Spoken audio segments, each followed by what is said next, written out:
Сәлеметсіздер ме, қадірлі көрермендер? Жан әлемі қазақша психология арнасына қош келдіңіздер.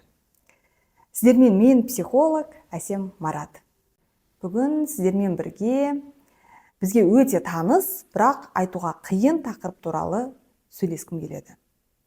Неге біз өз ойымызды ашық айта алмаймыз? Неге көп жағдайда іштей сақтап үндемей қаламыз?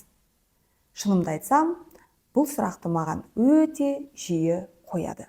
Кейде жоқ деп айтуға, маған бұл ұнамайды деуге батылымыз жетпей қалады. Себебі бала кезімізден бастап ұят болады, басқалар не ойлайды, не айтады деген сөздерді жиі еститінбіз. Сол түсініктер санаға әбден сіңіп кеткен. Кейде тіпті өзіміздің не қалайтынымызды да ұмытып кетеміз. Егер мен қарсы шықсам, олар ренжіп қалама, мені түсінбей қалама деген ойлар мазалайды. Сөйтіп жүріп, өзіміздің шынайы сезімдерімізді жасырамыз.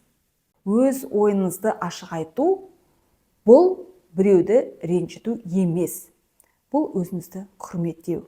Сіз де жеке тұлғасыз. Сіздің де сезімдеріңіз, пікіріңіз маңызды. Ең қызығы, ол сіз ашық бола бастаған сайын адамдар сізді шынайы қабылдай бастайды.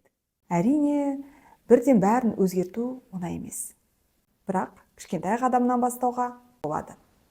Ең әуелі өзіңізге маған не ұнайды, мен не қалаймын деп сұрақ қойып көріңіз.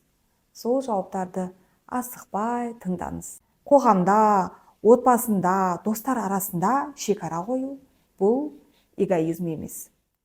Бұл өзіңізді сыйлау. Қазір көп адамдар шаршайды, күйзеледі, іштей қиналады. Соның ең үлкен себебі неде? Ол өз ойын қажеттілігін ашық айтпау.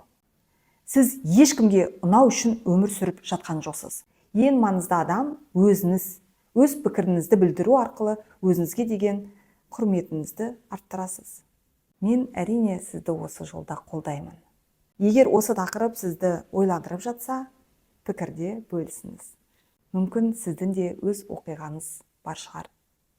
Арнаға жазылып, лайк басып, пікір қалдыруды ұмытпаңыз. Келесі кездескенше аман сау болыңыздар.